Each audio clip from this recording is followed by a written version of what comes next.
Hola a todos, yo soy Marcelo San Martín, soy cardiólogo de la unidad de críticos cardiovasculares del Hospital Ramón y Cajal y también de la unidad de cardiología intervencionista hemodinámica.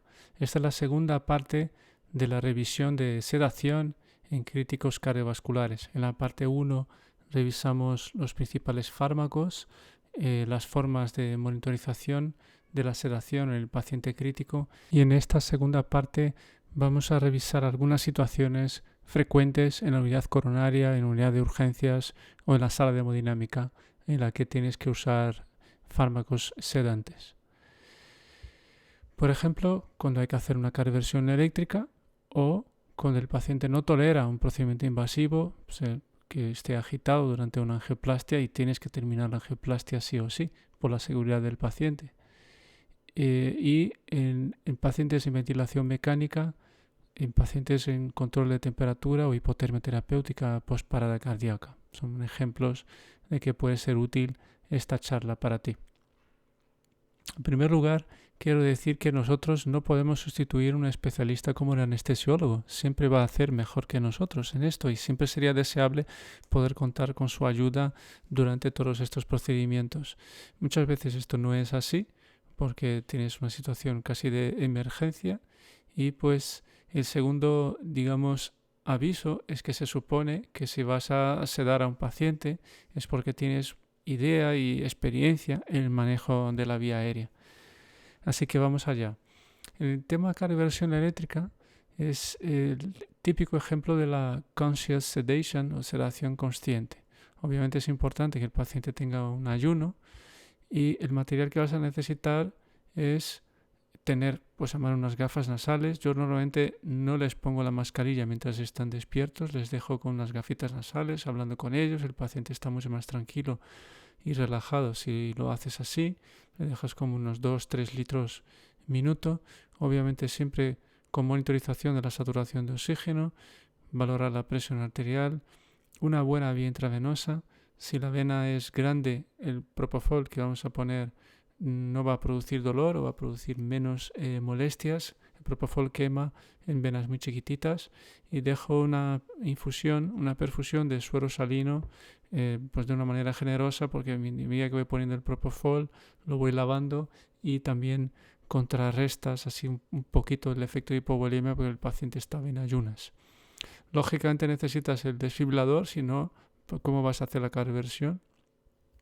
En la fibrilación auricular especialmente yo prefiero utilizar los electrodos adhesivos, eso produce menos quemaduras y me parece más eficaz, y en la posición anteroposterior, una pegatina en la espalda interescapular y otra paraesternal. Es más eficaz para la fibrilación auricular. Debes tener a mano todo el material de apoyo de la ventilación, mascarilla, embú, material para aspiración, el carro de parada con su tubo, etc. El fármaco de elección es el propofol y utilizamos una dosis de 0,75 a 1 miligramo kilo. Depende mucho de los pacientes. Yo para un adulto de 80 kilos pongo habitualmente 60 a 70 miligramos. Y el objetivo es obtener un nivel de sedación de RASC-4, es decir, que cuesta despertar al paciente incluso con el estímulo físico. A veces el paciente le das el choque, abre un poquito los ojos, pero cuando pasa esto están bien sedados, no recuerdan el momento doloroso que es la cardioversión. Aprovecho para decir que efectivamente el propofol no es un fármaco analgésico, pero que creo que es mejor no aplicar ningún opiáceo, porque va a ser mejor tolerado después el despertar y el periodo post procedimiento, porque el estímulo doloroso en este caso es muy breve en términos de milisegundos. En todo momento después de la cardioversión debes mantener una estrecha vigilancia de la saturación y de la mecánica ventilatoria, es decir, que si se mueve la barriga, si mueve la tripa, el paciente está moviendo el diafragma, no vas a necesitar ventilar con mascarilla. Lo ideal es no tener que ventilar con mascarilla, va a ser un procedimiento mucho más cómodo, no vas a meter aire en el estómago, en presión positiva, y suele ser un procedimiento muy agradecido, muy fácil de hacer. Yo prefiero varias veces una cardioversión eléctrica que poner un fármaco antiarrítmico en la fibrilación auricular. Una variación de este protocolo es cuando tienes que hacer un eco transesofágico antes para descartar trombos de la orejuela. En este caso, yo anestesio la garganta, pongo al paciente en decúbito lateral izquierdo y pongo una dosis mucho más baja o más baja, la mitad de la dosis del propofol, en torno a un 40-50 miligramos, para obtener una sedación algo más leve. El paciente va a estar relajado y aún te puede ayudar a colocar la sonda o tragar la sonda de eco transesofágico.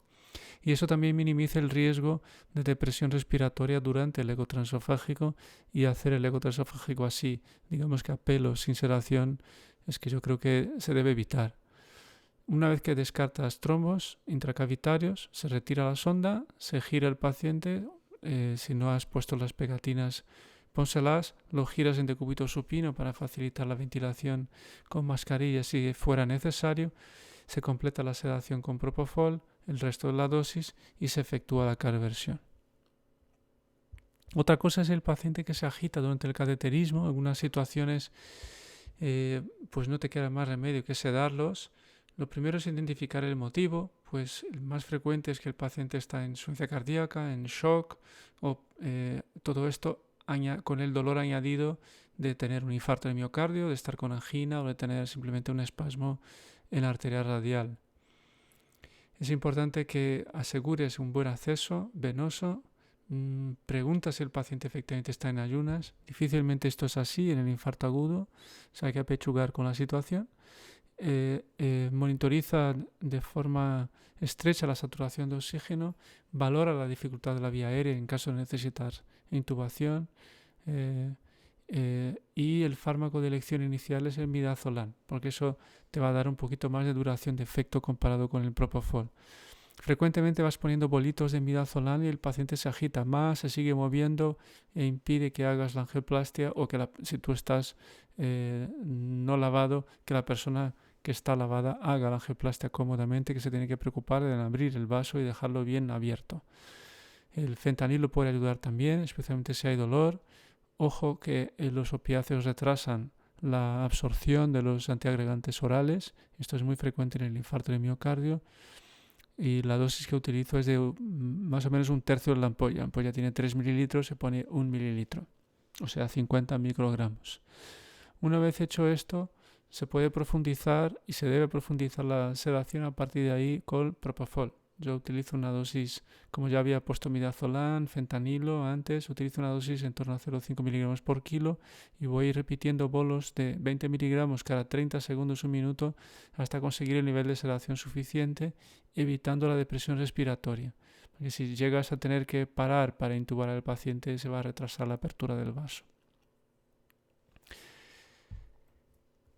Después se mantiene bolos, como vas a estar vigilando estrechamente la saturación y toda la situación hemodinámica, mantener bolos de cada 2-3 minutos, o poner una perfusión si ves que el procedimiento se va a prolongar. Muchas veces esto es una cosa de 5 minutos y no merece la pena poner el procedimiento, y el paciente se despierta rápidamente después de desvanecerse el efecto del propofol. Pasamos ahora a la sedación para mantener la ventilación mecánica. El fármaco de elección en nuestra unidad es el propofol, donde evitamos el midazolam, que es para facilitar el destete y acortar el tiempo en ventilación mecánica. Las dosis de propofol son muy variables, y después de la intubación empiezo con 6 mililitros hora en general, y se va titulando según la respuesta clínica, la respuesta a la sedación o la respuesta del BIS, si el paciente está monitorizado con este aparato. Y como analgésico, esto varía mucho en necesidades en función de qué patología tiene el paciente o qué objetivos tiene de despertar. Si fue un edema agudo de pulmón, que a lo mejor una vez tratado podrás despertar al paciente en cuestión de pocas horas, a lo mejor ni merece la pena poner analgésico. En general, si el paciente va a continuar la ventilación mecánica, mantenemos una analgesia, sea con fentanilo 5 mililitros hora de nuestra dilución.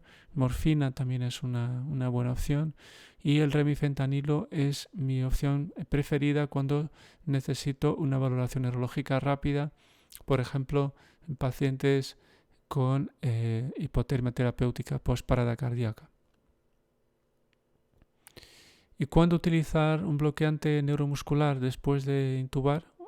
Obviamente, pues en general intento evitarlo, y si hay que usarlo, suele ser el distrés o pacientes con neumonías, modos de ventilación algo más agresivos, con unas presiones elevadas y con que el paciente se desadapta más fácilmente, y si tose o se agita va a aumentar las presiones intratorácicas y aumentar la presión pico, la presión plató, con el daño que esto produce al pulmón. De hecho, en el distrés se ha visto que el cisatracurio disminuye la mortalidad. Y la otra situación es la hipotermia terapéutica, donde al bajar la temperatura nosotros dejamos a los pacientes a 34 grados, se producen temblores, fasciculaciones, esto aumenta el consumo de oxígeno obviamente y hay que inhibirlo. Aquí repaso lo que había puesto en la parte 1, el Nimbex viene en ampollas de 10 mililitros y normalmente dejamos una perfusión de más o menos en 10 a 14 mililitros hora. El combinado más frecuente de hipotermia terapéutica es el de propofol como hipnóptico, el remifentanilo como analgésico y el cisatracurio como bloqueo para el bloqueo neuromuscular. Y en estos casos de utilizar un bloqueante neuromuscular es fundamental tener el BIS para monitorizar de forma adecuada la sedación. Un horror sería tener el paciente despierto, digamos así, y relajado. No se puede mover, pero es consciente de todo lo que le pasa alrededor. Normalmente dejamos el BIS en torno a 40, 50 para una sedación adecuada en pacientes en ventilación mecánica.